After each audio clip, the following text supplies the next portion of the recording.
안녕하세요, 여러분. 오늘 들려드릴 사연은 정말 충격적입니다. 강남 아파트 세 채와 몇십억 재산을 가진 어머니가 왜 서울대 법대, 연세대 출신 아들들 대신 지방대 나온 딸에게 가장 많은 유산을 물려주려고 했을까요? 그리고 그 아들들은 어떤 반응을 보였을까요? 74세 박영희 할머님의 이야기 시작해 보겠습니다. 저희 집은 남들이 부러워하는 집안이었어요. 돌아가신 남편이 사업을 성공시켜서 꽤 여유로운 편이었거든요. 강남에 아파트 세 채, 상가 건물 하나, 그리고 예금만 해도 몇십억이 있어요. 큰아들 민수는 서울대 법대를 나와서 대형 로펌 변호사로 있어요. 둘째 아들 민호는 연세대 경영학과를 졸업하고 대기업 임원까지 올라갔죠. 두 아들 다 어릴 때부터 공부 잘했어요. 학원비, 과외비, 유학비까지 아끼지 않고 다 투자했죠. 돈이 있으니까 가능한 일이었어요. 아들은 집안의 기둥이니까 제대로 교육시켜야 한다는 생각이었거든요. 하지만 막내딸 민정이에겐 공부를 시키기보다 여자는 시집만 잘 가면 된다고 했죠. 어차피 남의 집 사람 될 건데 많이 투자할 필요도 없다고 생각했고요. 여대 가정학과를 보내려 했는데 민정이는 성적도 좋지 않았어요. 그때부터였어요. 제가 실망하기 시작한 게 민정아, 너는 왜 오빠들처럼 안 되니? 딸이라 멍청한 건가? 오빠들은 똑똑해서 집안을 빛낼 텐데 넌 시집이나 제대로 가겠니? 결국 딸에겐 기대를 접었어요. 결과적으로 딸은 지방대 간호학과 나와서 평범한 회사원과 결혼했죠. 돌아가신 남편과 저는 평생 똑똑한 아들들 자랑으로 살았습니다. 우리 큰아들은 서울대 법대 나온 변호사야, 둘째는 연대 나와서 대기업 임원이야 하면서 말이죠. 친구들은 늘 부러워했어요. 영희야, 넌 아들 복도 있고 돈도 있고 정말 팔자 좋다. 똑똑한 아들들이니 나이 들어 편하겠다. 그때마다 어깨가 으쓱했죠. 딸은 그냥 자랑할 게 없었죠. 있는지 없는지도 모를 정도로 조용했고요. 그런데 3년 전 제가 뇌경색으로 쓰러졌어요. 집에서 혼자 있다가 갑자기 쓰러진 거예요.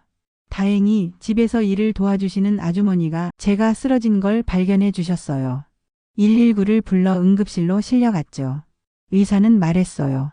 보호자가 빨리 와야겠어요. 위험합니다. 아주머니가 제 핸드폰을 보고 가족들한테 연락했는데 큰아들 민수는 지금 골프 치고 있어요. 라운딩 끝나면 갈게요. 어차피 응급실 가봤자 기다리기만 하잖아요. 라고 답하더래요. 둘째 민호는 오늘 중요한 술 약속이 잡혀 있어서 내일 아침에 갈게요. 하룻밤 자고 나면 괜찮아지실 거예요. 라고 했고요. 그런데 막내딸은 시장에서 장 보다가 전화 받고 장바구니 내팽개치고 뛰어왔대요. 응급실 앞에서 울면서 기다렸다고 하더라고요. 그 후로 6개월간 제가 반신불수가 됐어요. 처음 한 달 동안은 아들들도 걱정했어요. 큰아들은 매일 와서 의사와 상담도 하고 엄마, 빨리 나으셔야 해 하며 눈물도 보였어요. 둘째도 회사 조퇴하면서까지 와서 엄마 손 잡아드릴게 하더라고요. 그때는 역시 내 아들들이야 했어요. 그런데 한 달이 지나니까 달라지기 시작했어요. 큰아들은 일주일에 2번 오다가 1번 오다가 2주일에 1번 오더니 나중엔 한 달에 1번도 안 오더라고요.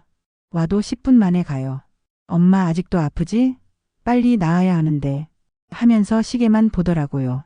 둘째는 더 했어요.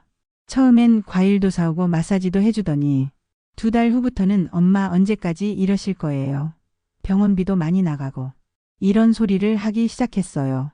VIP 병실비며 특진료까지 하루에 100만 원 넘게 나가니까 부담스러웠나 봐요.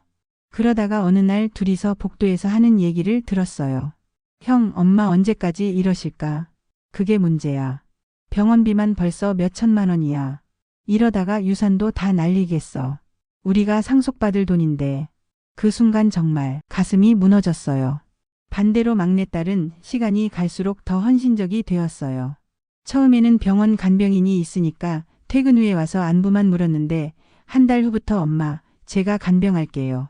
간병비 아끼고 제가 간호사라 더 잘 돌볼 수 있어요 하면서 직장에 휴직계를 냈어요. 그때부터 매일 와서 돌봐주기 시작했어요. 아침에 와서 제 얼굴 씻겨주고 밥 먹여주고 물리치료 받으러 같이 가고 저녁에 집에 가서 자기 가족 밥 해주고 또 밤에 와서 제 다리 마사지 해줘요. 6개월 동안 휴직하면서 간병해준 거예요. 제가 딸아 일 그만두면 어떡하니? 너희 집 살림은? 하면 엄마 지금 엄마가 더 중요해요. 일은 나중에 다시 구하면 되는데 엄마는 하나밖에 없잖아요 하더라고요. 어느 날 제가 물었어요. 민정아, 넌 왜 이렇게 해주니? 엄마가 너한테 뭘 해준 게 있다고. 그랬더니 딸이 울면서 말하더라고요. 엄마, 저도 엄마 딸이에요. 오빠들만 아들이 아니라 저도 엄마 자식이잖아요. 엄마가 저를 자랑스럽게 여기지 않았어도 저는 엄마를 사랑해요. 그 순간 뭐에 크게 한 방을 맞은 것 같았어요. 그러다가 작년에 제가 완전히 회복됐어요. 의사 선생님은 후유증 없이 이렇게 회복된 건 기적이라고 하더라고요. 이번 사건을 계기로 전 결심했어요. 유언장을 다시 써야겠다고. 원래 유언장에는 강남 아파트 세 채와 상가 건물 그리고 현금을 아들들에게 4대 4로 나눠주고 딸은 2만 주는 것으로 되어 있었어요. 총 몇십억 되는 재산이었죠. 아들이 집안대를 이어야 하니까 하는 생각 때문이었어요. 하지만 새 유언장에는 첫째 3, 둘째 3, 막내딸 4로 바꿨어요. 그리고 지난주 가족회의를 열었어요. 얘들아, 엄마가 할 말이 있어. 새 유언장을 내밀었죠. 큰아들이 소리 지르더라고요. 엄마, 이게 뭐예요? 저는 장남인데 민정이가 뭔데 제일 많이 가져가요? 둘째도 흥분했어요. 말도 안 돼. 집안의 기둥인 아들들보다 딸을 더 준다고? 그때 제가 말했어요. 너희들이 기둥이라고? 그럼 엄마가 쓰러졌을 때 어디 있었니? 너희들이 효자라고? 그럼 누가 6개월 동안 엄마 간병했니? 그런데 진짜 충격은 그 다음이었어요. 다음 날 큰아들 민수가 변호사를 데리고 왔어요. 엄마, 이 유언장은 법적으로 문제가 있어요. 엄마가 뇌경색 후유증으로 판단력이 흐려진 상태에서 쓴 거라서 무효 소송 걸 수 있어요. 둘째 민호는 더 노골적이었어요. 엄마, 민정이가 뭘 했다고 제일 많이 줘요? 저희도 30년 넘게 효도했는데요. 장남이 제일 적게 받는다는 게 말이 돼요. 그 순간 정말 절망했어요. 제가 키운 아들들이 이런 사람들이었나 싶어서요. 하지만 딸 민정이는 달랐어요. 엄마, 저는 엄마 결정을 존중해요. 하지만 오빠들이 그렇게 싫어한다면 그냥 원래대로 나눠 가져도 돼요. 저는 그냥 엄마가 건강하기만 하면 돼요. 그때 깨달았어요. 내가 아들들을 잘못 키웠구나. 아들들에게는 권리만 가르쳤고 딸에게는 의무만 가르쳤구나. 제가 말했어요. 아니야, 민정아. 엄마가 정한 건 바꾸지 않을 거야. 그리고 아들들한테 말했어요. 너희들이 변호사까지 데려와서 엄마를 협박하니? 그럼 더 확실하게 해주마. 그 자리에서 변호사한테 말했어요. 유언장을 다시 써주세요. 이번엔 민정이가 오 나머지 둘이 각각 2.5씩 가져가도록요. 아들들이 경악했어요. 엄마, 그럼 저희는 너희들이 원한 거 아니야? 법적으로 문제 삼겠다며? 그럼 아예 확실하게 해줄게. 제가 완강하게 얘기하자 아들들은 결국 힘없이 집을 나섰어요. 전 제가 아들과 딸을 차별하며 키운 것을 후회하고 있어요. 그리고 손주들에게만큼은 절대 차별하지 않으려 합니다. 여러분, 오늘 이야기를 들으시면서 어떤 생각이 드셨나요?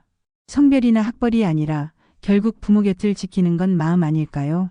여러분은 이런 상황이라면 누구에게 유산을 물려주시겠습니까? 댓글로 남겨주시면 함께 나누겠습니다. 오늘도 끝까지 시청해주셔서 감사합니다. 구독과 좋아요 잊지 마시고요. 다음 시간에도 마음을 울리는 이야기로 찾아뵙겠습니다.